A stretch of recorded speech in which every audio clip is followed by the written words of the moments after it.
দুই বোনের ভাগ্য। মধুপুর গ্রামের এক প্রান্তে ছিল মাটির দেওয়ালের ছোট্ট একটা বাড়ি। বাড়িটা যতটা ছোট, তার ভেতরের কষ্টগুলো তার চেয়েও বড়। সেখানে থাকত বিধবা মা সরলা দেবী আর তার দুই মেয়ে, বড় মেয়ে রাধা আর ছোট মেয়ে মালতী। বাবা হরিচরণ দাস হঠাৎ জ্বরে মারা যাওয়ার পর থেকেই সংসারের সব ভার পড়ে সরলার কাঁধে। দুবেলা ভাত জোটানোই ছিল বড় চ্যালেঞ্জ। তবু সরলা কখনো মেয়েদের সামনে নিজের কষ্ট প্রকাশ করতেন না। রাতে সবাই ঘুমিয়ে পড়লে তিনি একা বসে চোখের জল ফেলতেন। রাধা ছিল শান্ত, ধীর, দায়িত্বশীল। ছোট থেকেই মাকে সাহায্য করত, জল আনা, রান্না, অন্যের বাড়িতে কাজ।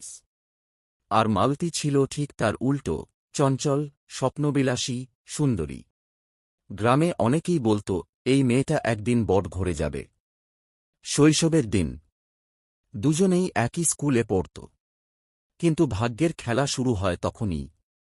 রাধা পড়াশোনায় খুব ভালো হলেও অষ্টম শ্রেণীর পর আর স্কুলে যাওয়া হল না। সংসারের অভাব তাকে টেনে নামিয়ে আনল রান্নাঘর আর কাজের জগতে। মালতী পড়াশোনায় মাঝারি হলেও তার রূপ আর কথার জাদুতে সবাই মুগ্ধ। মা চাইতেন অন্তত ছোট মেয়েটা পড়াশোনা শেষ করুক। তাই কষ্ট করেই মালতীর পড়া চালু রাখলেন। রাধা কখনো হিংসে করত না।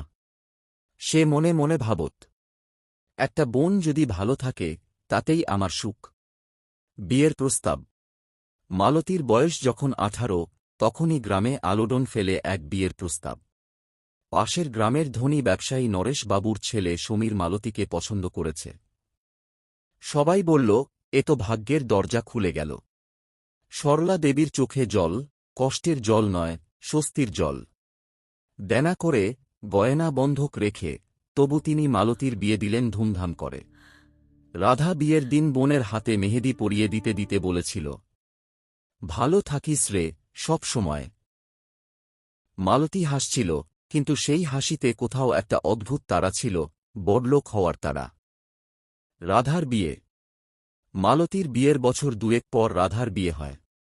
পাত্র গোবিন্দ, দিনমজুর, সৎ কিন্তু গরিব। বিয়ে ছিল খুবই সাদামাটা, কোনো ব্যান্ড, কোনো আলো নয়।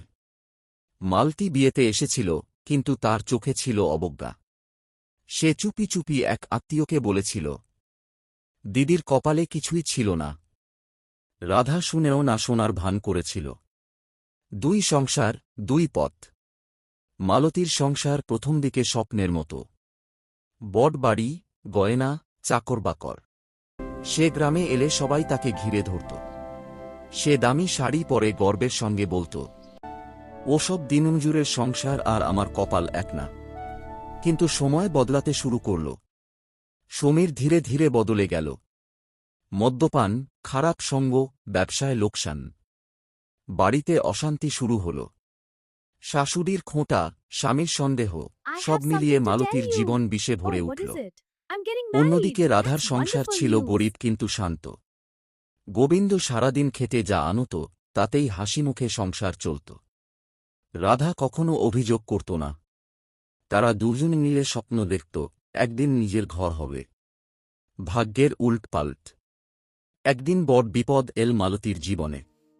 সমীর জুয়ার ধার শোধ করতে না পেরে জেলে গেল। শ্বশুরবাড়ির লোকেরা মালতীকে দোষারোপ করে বাড়ি থেকে বের করে দিল। কোলে ছোট একটা ছেলে নিয়ে মালতী দাঁড়াল দিশেহারা অবস্থায়। শেষমেশ সে এল মায়ের বাড়িতে। সরলা দেবী তাকে বুকে জড়িয়ে ধরলেন। রাধা কিছু না বলে ঘরে ঢুকে মালতীর জন্য ভাত রান্না করল। মালতীর চোখে জল।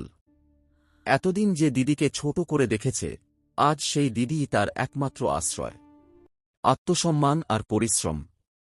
মালতী প্রথমে ভেঙে পড়েছিল। কিন্তু রাধা তাকে বলেছিল, কাঁদলে ভাগ্য বদলায় না, কাজ করলে বদলায়।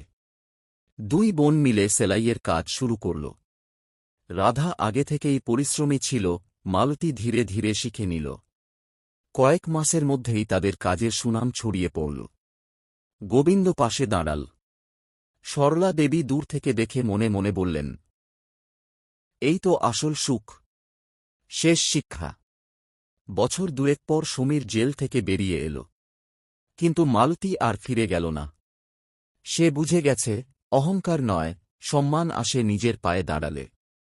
এক সন্ধ্যায় উঠোনে বসে মালতী রাধার হাত ধরে বলল, দিদি, ভাগ্য আসলে আলাদা কিছু নয়, মন আর পরিশ্রমই ভাগ্য। রাধা হাসল। আকাশে তখন ধীরে ধীরে তারা ফুটছে। দুই বোনের জীবন আলাদা পথে শুরু হলেও শেষ পর্যন্ত তারা বুঝেছিল, যে ভাগ্য মানুষকে বড় করে সেটা তৈরি হয় সহ্য, শ্রম আর ভালোবাসায়।